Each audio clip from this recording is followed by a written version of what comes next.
Il y a beaucoup de preuves qui montrent qu'ils ne sont pas crédibles, qu'on ne doit plus se fier à ça, qu'ils n'ont plus droit à notre attention. C'est là même que j'ai dit comment un artiste comme Fanico, ceux qui n'ont pas compris ça, c'était un lingala un peu, je vous explique. Comment un artiste comme Fanico qui a commencé à faire des tubes depuis, pas en 2020 s'il vous plaît, on va lui mettre et lui limiter dans une catégorie de newcomer. Newcomer, c'est anglais, ça veut dire un nouveau débutant, donc quelqu'un qui vient à peine de commencer à faire la musique. Pour moi, j'ai dit clairement, c'est une bêtise, parce que je respecte l'artiste. Comment un artiste qui fait des tubes après tubes comme DJ Kérosène, on va le limiter dans une catégorie musique gospel. On se connaît entre nous, on est africains, on se connaît, surtout francophone, on se connaît, on sait comment DJ Kérosène fait des tubes chaque année. Et on va trouver ça normal.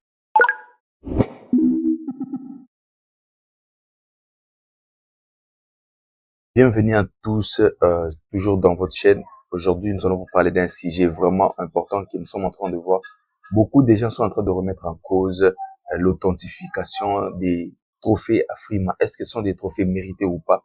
Aujourd'hui, nous allons vraiment parler de ces sujets-là parce que nous avons vu beaucoup de gens donner leur avis et beaucoup de gens critiquer des trophées Afrima et que je pense que jusque-là, nous allons vous laisser conclure et dans cette vidéo, nous allons donner que des faits et vous allez conclure parce que nous savons dans cette histoire, il y a beaucoup de gens qui sont contre et beaucoup de gens qui sont pour. Nous avons remarqué ceci, il y a beaucoup des artistes qui ont décliné cette histoire-là parce que nous avons vu que ça soit Koffi Olomide, que ça soit les autres artistes sont en train de ont critiqué dans le passé et aujourd'hui encore d'autres artistes ont critiqué sur cette histoire-là. Et nous sommes intéressés sur ce côté, les côtés de mérite des trophées. Normalement, comme nous avons vu, nous venons de voir encore une fois aujourd'hui, on vient de donner encore à Fally Ipupa notre trophée. Selon les dires des gens, paraît-il que c'est un trophée qu'ils ont oublié de lui donner. Ben, comme on a vu sur Internet, beaucoup de gens sont en train de critiquer comment est-ce qu'une grande organisation comme Afrima peut donner des trophées aujourd'hui et encore donner d'autres trophées après 2 jours ou après 3 jours. Ce sont des questions qui cherchent aussi des réponses et nous sommes en train de vous donner juste les faits, qu'est-ce qui s'est passé et pourquoi est-ce que ça se passe comme ça et quels sont les faits que nous avons remarqués et que vous-même vous allez conclure dans cette vidéo, bien à la fin, vous allez conclure par vos commentaires. Eh bien, nous avons remarqué une chose. D'abord, nous avons remarqué que Fally Ipupa lui-même s'est rendu pour prendre son trophée. Bon, qui est normal, qui est rassurant aussi, ça montre l'assurance que l'artiste a pour son trophée. Il s'est déplacé pour aller récupérer son trophée lui seul. Nous avons remarqué aussi que Fabregas a délégué ses musiciens. Il y en avait 2 qui se sont déplacés de Kinshasa vers les États-Unis pour aller aussi récupérer les trophées des Fabregas. Nous avons vu aussi Mike Kalambay qui s'est déplacé à lui seul, à lui-même, pour aller prendre des trophées. Bon, qui est normal, ce qui est normal, ce n'est pas du tout à l'encontre de tout ce qui se passe.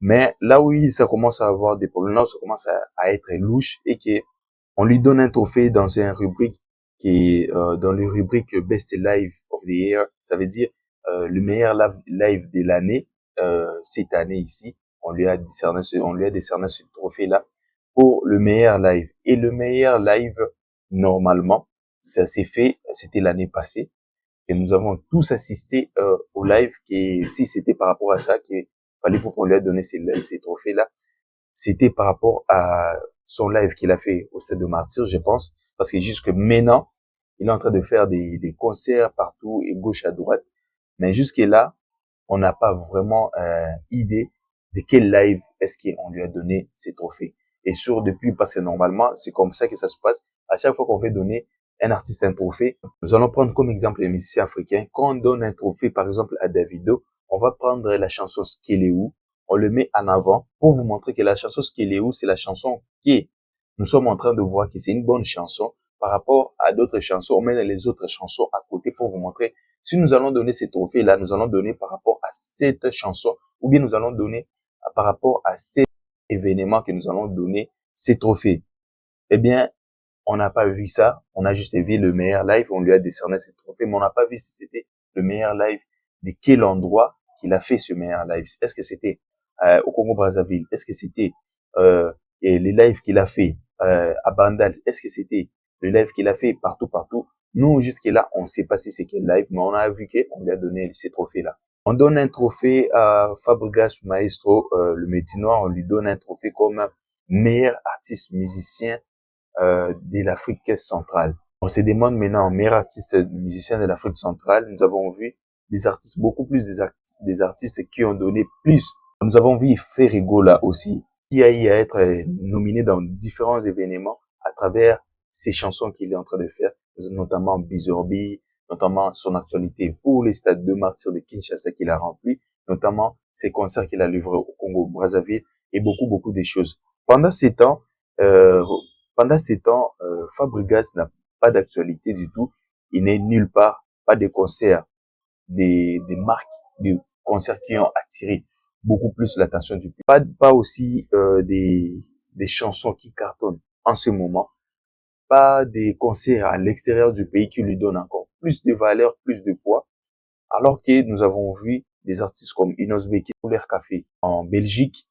Nous avons vu des actualités comme sa chanson Maboko Milaï. Ce sont des chansons qui lui ont permis à ce qu'il garde aussi sa place. En parlant de ces deux événements, nous voyons directement qu'il est dans l'actualité, il est parmi parce qu'il a fait un concert à l'extérieur du pays. Il a aussi une chanson qui se véhicule bien sur le marché. Du côté de Ferrigo, là, nous voyons aussi qu'il a une chanson qui est consommée bien sur le marché. Et aussi, nous voyons qu'il a l'actualité avec son plus grande prestation qu'il a fait au stade de martyrs de Kinshasa. Ça fait des actualités qui lui donnent encore plus de pas par rapport à Fabregas et aussi par rapport à cette histoire qu'on lui a donnée comme meilleur artiste de l'Afrique centrale. Et puis là, nous venons maintenant. Normalement, si on devrait donner meilleur artiste de l'Afrique centrale, si on ne donnait pas à Fally, on devait normalement donner à Ferrigo là. Nous avons vu beaucoup de ces genres de photos, de vidéos. Et à part ça, encore une fois, Afrima vient de donner meilleur clip de l'année avec Charlotte Dipanda et Fally Ipupa. Encore une fois, mais ça a été après 2 jours que l'organisation a pu remettre tous ces trophées aux gens qui ont participé. Mais après 2 jours, ils reviennent et puis ils donnent encore une fois un trophée pour Fally Ipupa en lui disant meilleur clip de l'année, Fally Ipupa feat Charlotte Dipanda. Et puis là, nous sommes demandés réellement si l'organisation, parce qu'il y a déjà l'organisation a été remise en cause. La valeur de l'organisation a été remise en cause à plusieurs reprises par des artistes notamment comme Koffi Olomide, Inosbe, Ferrigo lui-même et beaucoup d'autres artistes qui ont essayé de parler sur cette histoire, de la crédibilité de cette histoire. Est-ce qu'ils sont crédibles ou pas? Et nous avons vu beaucoup de gens parler sur ça. Eh bien, comme nous avons vu et comme nous avons montré les images, je pense que vous avez aussi votre plan, vous avez aussi votre conclusion à vous. Vous allez écrire ça dans les commentaires. Comme ça, nous allons lire vos commentaires et puis nous allons vous répondre à travers toujours les commentaires parce que nous ne pourrions plus faire une autre vidéo pour vous expliquer ou bien pour vous parler seul. Mais nous allons toujours vous répondre à travers vos commentaires que vous allez faire, que ce soit sur Facebook, que ce soit sur YouTube. Nous allons répondre à vos commentaires. Et quand vous écrivez des commentaires, essayez de nous taguer pour qu'on puisse répondre le plus tôt possible, le plus vite possible. Ça sera une très bonne chose. Et c'est là que je me suis dit non, il fallait passer les messages clairement. Moi, je souhaite d'ailleurs qu'on me mélange plus dans les organisations des trophées qui ne sont pas crédibles. Il y a beaucoup d'épreuves qui montrent qu'ils ne sont pas crédibles, qu'on ne doit plus se fier à ça, qu'ils n'ont plus droit à notre attention. On va trouver ça normal, on va se taire juste parce que c'est une organisation qui, par exemple, peut-être est dans un autre continent, mais c'est par rapport à la musique africaine. L'Afrique, on se connaît. Il y a des francophones, il y a des anglophones, il y a des lusophones, tout ça. Des artistes entre nous, on sait, on voit les travails. C'est les fans qui sont en train de voir tout ce qu'on est en train de faire. Et quand j'ai passé ces messages-là, c'est là que les gens qui sûrement profitent à toutes ces injustices avoir des trophées, même quand on ne mérite pas, c'est ces personnes-là qui ont eu cette rage de vouloir transformer mes propos et vous mettre en colère. C'est par là que nous vous disons merci beaucoup de nous avoir suivis. Nous revenons à la prochaine avec d'autres vidéos. On vous dit merci beaucoup.